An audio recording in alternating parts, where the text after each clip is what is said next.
baby! Man, Worlds took place this past weekend. I'm sure everybody has heard.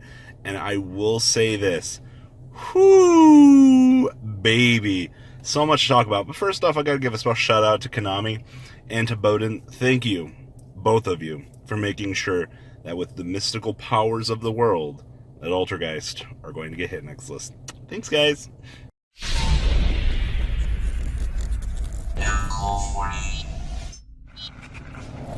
Alright, so if you've been under a rock, then you probably know the big four all-topped worlds. Goki, Altergeist, Sky Strikers, and Trickstars. You know what that means? We can finally fucking kill Trickstars. And collateral damage is going to go to Goki, Sky Strikers, and more than likely, Altergeist. So, for those of you that are going to be like, well, Robbie, you fucking don't know nothing. Listen to me here, alright?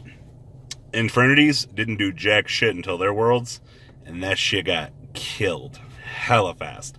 So before you start claiming ignorance and whatnot, understand there's going to be a lot of crazy things happening here. So first off, we gotta look at Trickstars. Reincarnation was a 1 for this format, but they were playing, I believe, under the brilliant time rules, which means, hey, Licorice, hey, asshole. You know, that card that we all have kind of come and know and love, you know, the punishment of time herself. Yeah, stalling the clock is a real thing. You know, there's a lot of crazy things that Licorice does. We know that. But she's done. Like, after this event, I definitely know that Konami is going to look at the end of match procedures. I know Japan is probably going to issue a couple things, and there's no fucking way that Licorice or something's going to happen to Trickstars, whether or not it is between Kadena, Light Stage, and Licorice. I personally think they're going to just go after Licorice and leave Light Stage and Kadena so that the rest of the deck can function, but that's just my 2 cents there. But Licorice has become this inherently unpleasant card to exist in the game of Yu-Gi-Oh! And I think we're just going to fucking nip that shit right in the ass and take care of it. So, that's my 2 cents on that. So, if Licorice goes, I think the deck becomes much more fair. Now, collateral damage here. I've already heard a lot of people like, Ultrageist aren't going to get hit. Well, here's the thing. This is Worlds, alright?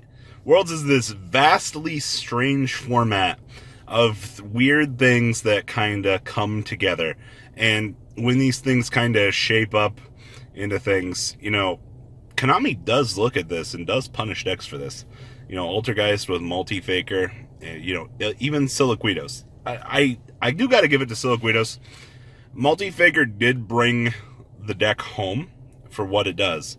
But, once again, Siliquidos is that, you know, target card.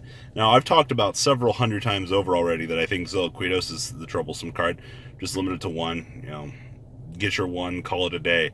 Sure, you can revive it, bounce it back, do some shit, but I think more dedication to only having 1 copy and shit, like, you gotta get to it. I mean, I guess you can go after Multi-Faker if you really want to, but I think Siliquidos is enough. Now, Sky Strikers got there with 1 drones.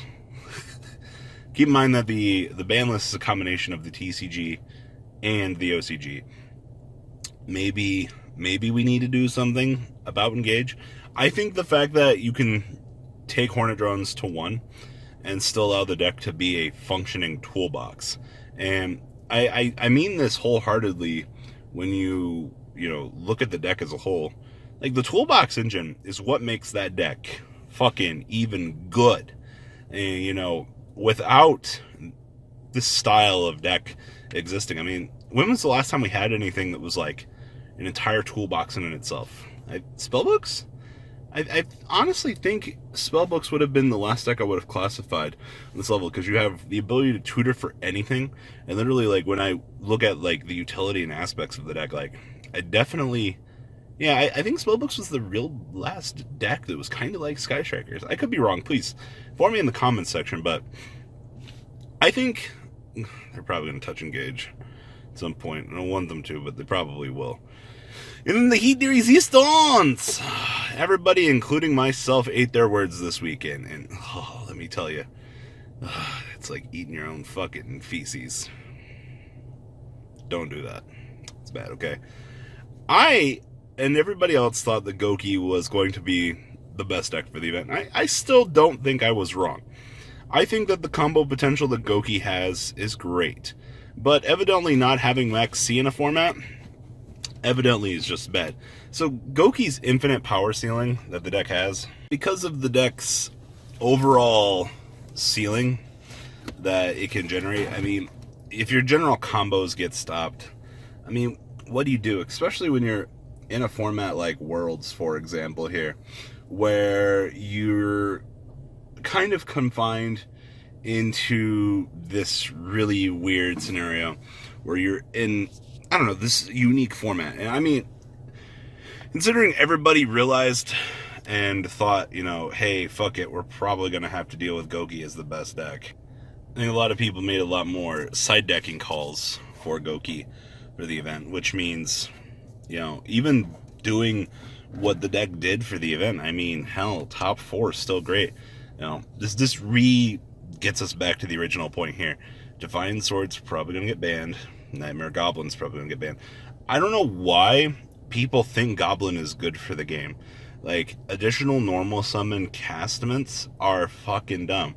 And I know a lot of people think losing Goblin is going to hurt their deck strategy. I've heard it, I understand. But I think only the real people are starting to understand that Goblin is the issue here. And for some fucking godforsaken reason, am I missing something here? Are we just afraid that losing Goblin is going to hurt your deck strategy? Because I don't think it's going to be the case in the long run. It's just, you're going to have to go back to Seraph Knight. That's all I'm saying. You know, Goblin is a good card, but I think even in this current era, it's a little bit too good. Once again, those additional normal summons, they're bad. Like, we need to just do something about Goblin, take care of it. And I've said Suplex is probably going to go 1. Probably right about that. Typically when Konami does hit these decks, there's collateral damage. Like, there's the real target, and then there's the fuck you, we're going to take some of your other shit too. So Goblin's going to be the primary hit. Suplex and probably Sword are going to be collateral damage to some extent. I don't care if you agree with me or not. Like, logically, this is what makes sense based on past patterns that Konami's done. So there's that. Overall, though, Worlds was great. I think the event itself, I've heard very good things about so far. Shout out to saying things that you shouldn't say at events, getting banned from Worlds.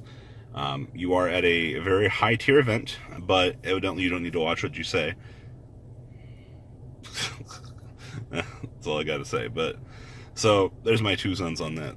So big thing coming out of this event, I think for the most part the collateral damage is great. I think everybody that played Worlds did a fantastic job. I think your choices are going to help better the trading card game itself, whether or not it be the OCG or the TCG. And when I say that, I mean, we gonna clean this shit up. Like, these 4 decks, you know, Trickstars have been here for fucking far too long. Don't get me wrong. I think the deck's okay for what it does, but, like, I don't know how Konami releases an end-of-match procedure that inherently makes a deck more broken. Like, how you gonna do that, Konami? Like, how do you reward your player base on a whole nother level by just being like, in the current phase, what the fuck?